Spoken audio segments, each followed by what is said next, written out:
Buenas noches, estimada doctora Norma López y estimados compañeros de esta prestigiosa especialización en Derechos Humanos. Con su permiso, muy respetuosamente me presento. Soy el participante Luis Humberto Caballero Guillén, cumpliendo con nuestra ponencia en línea establecida en la unidad curricular Derecho Internacional en Derechos Humanos. Hoy les vengo a hablar del derecho internacional humanitario y los conflictos armados. Nuestra presentación se regirá de acuerdo al siguiente temario. Vamos a la siguiente lámina. Interés y relevancia del tema. Origen del derecho internacional humanitario y los conflictos armados. Desarrollos medievales y premodernos. Iniciativas humanitarias y primeras codificaciones. Sistematización moderna. Siglos XIX y XX. Conclusiones y bibliografía. Como punto previo con respecto a las interrogantes sobre el interés y la relevancia, debo señalar que escogí este tema en virtud que soy abogado, magíster en filosofía de la guerra, entre otros estudios que poseo, y ejerzo como profesor universitario en distintas escuelas militares a nivel de posgrado. De igual manera es un tema de mi total interés personal y profesional. Sobre la relevancia del mismo, hoy en día vemos cómo se llevan a cabo diferentes conflictos armados por distintos intereses y luchas de poderes. La guerra, en definitiva, consiste en doblegar la voluntad del adversario e imponérsele, de tal manera que este sí es un tema de actualidad y posee un carácter relevante para nuestra sociedad. Siguiente lámina. Con respecto al origen del derecho internacional humanitario, el mismo se entrelaza con las normas sociales, religiosas y culturales que surgieron en las primeras civilizaciones, evolucionando a través de la historia humana, de los campos de batalla del pasado a la guerra industrializada. La guerra es tan antigua como la humanidad. Todas las civilizaciones y religiones han intentado limitar sus devastadores efectos, imponiendo a los guerreros prácticas consuetudinarias, códigos de honor y acuerdos locales o temporales con el adversario. En este orden de ideas proponemos un análisis estructurado de esta evolución. Normas en las sociedades antiguas, prácticas consuetudinarias. Las primeras comunidades establecieron reglas no escritas para limitar la violencia en conflictos, como prohibir el uso de armas consideradas desleales o proteger a grupos vulnerables, mujeres, niños, ancianos. Por ejemplo, en Mesopotamia y Egipto, acuerdos entre ciudades-estado regulaban el tratamiento de prisioneros y la destrucción de templos. Códigos legales.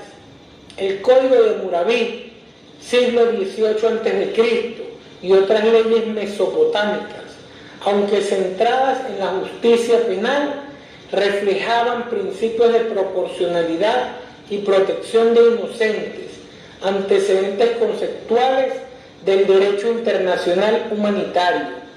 Influencia de las religiones. Hinduismo. El texto épico Mahabharata del siglo IV a.C.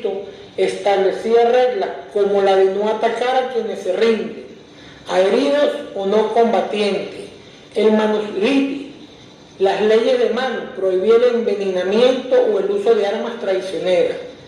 El budismo promovía la compasión, influyendo en limitar la crueldad en los conflictos, como se observa en el edicto de Ashoka del siglo III a.C., que abogaba por un trato humano a los enemigos.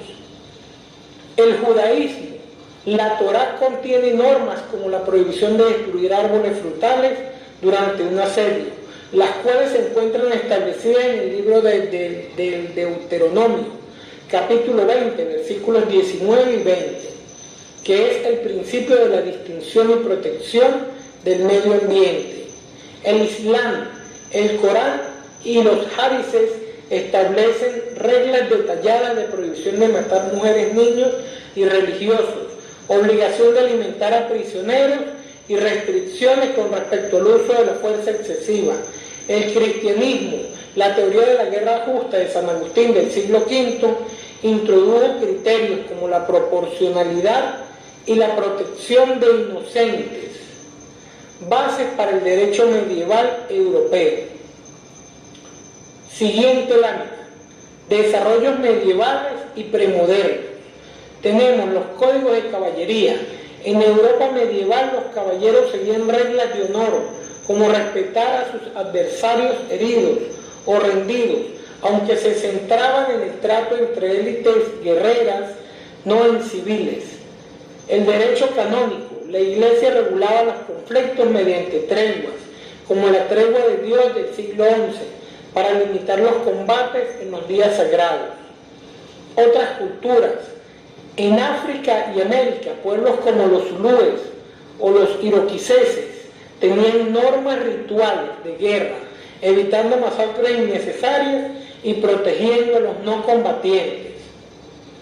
Las codificaciones tempranas de los siglos XVI al XIX, la Escuela de Salamanca, siglos XVI, Francisco de Vitoria argumentó que las guerras debían respetar los derechos civiles y prisioneros, sentando las bases éticas para el derecho internacional humanitario.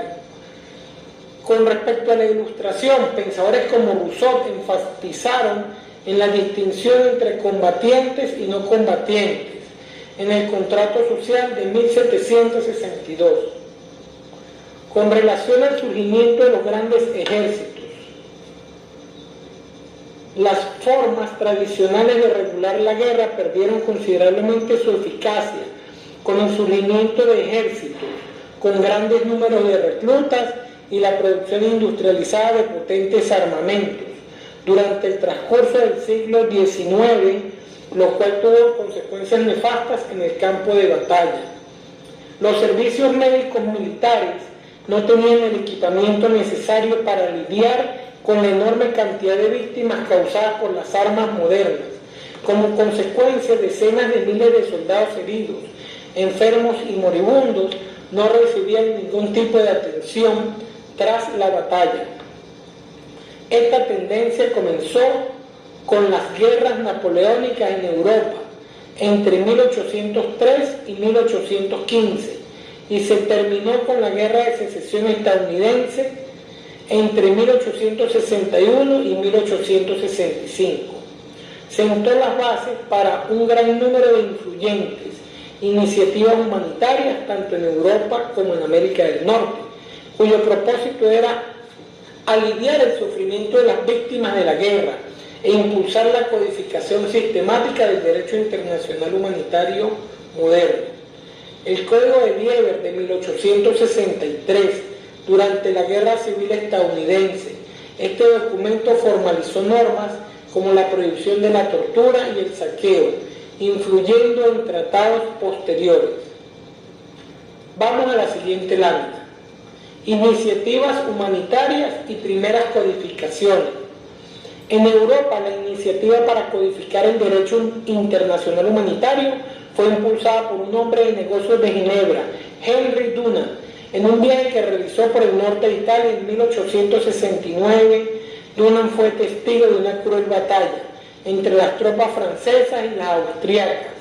Consternado por la falta de asistencia y protección para los más de 40.000 soldados heridos, improvisó un servicio de atención médica con la ayuda de la población local. Tras su regreso a Ginebra, Dunant escribió Recuerdo de Solferino, libro en el que delineó básicamente dos propuestas. En primer lugar, propuso el establecimiento de organizaciones de socorro independientes para prestar asistencia a los soldados heridos en el campo de batalla.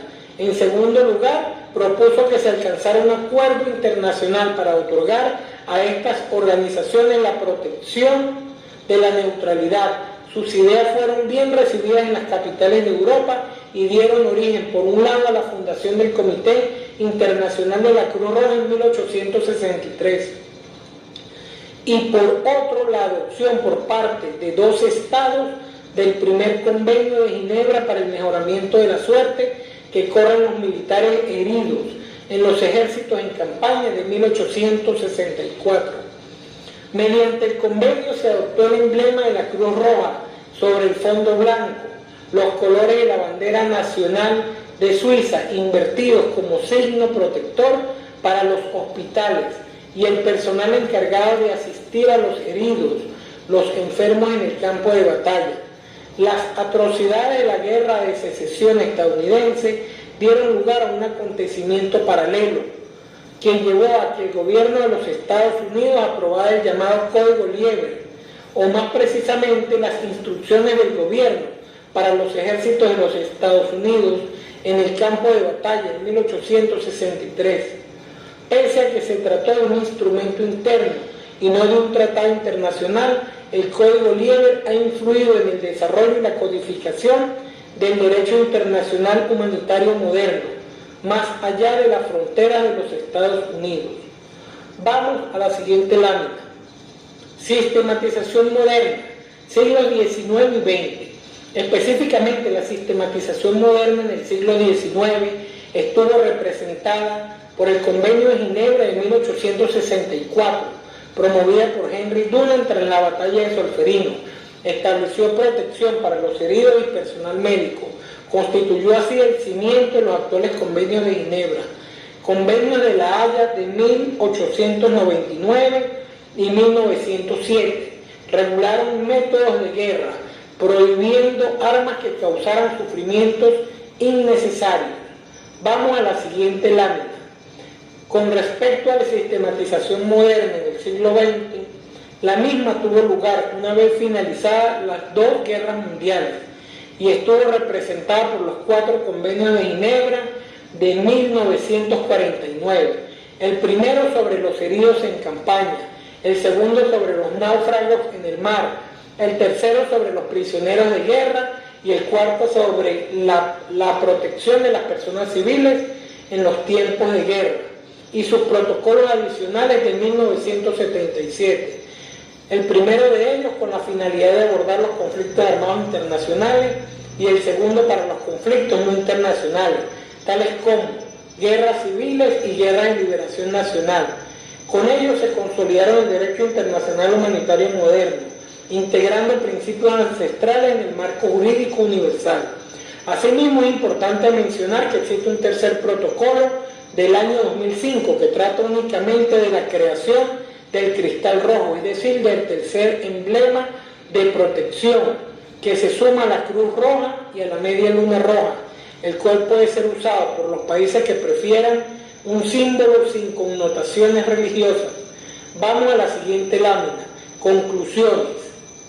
El derecho internacional humanitario es producto de una evolución milenaria que fusionó normas consuetudinarias, imperativos religiosos y reflexiones filosóficas. El derecho internacional humanitario protege a personas que no toman parte en las hostilidades, como los civiles y el personal médico y el personal religioso. En particular, está prohibido matar o herir a un adversario que haya depuesto las armas o que esté fuera de combate. Los heridos o los enfermos serán recogidos y asistidos por la parte beligerante, en cuyo poder estén. Se respetarán el personal y el material médico, los hospitales y las ambulancias. Siguiente lámina. A continuación presento la bibliografía empleada en el presente trabajo y de esta manera finalizo mi exposición. Muchas gracias por su atención y que tengan un feliz fin de semana.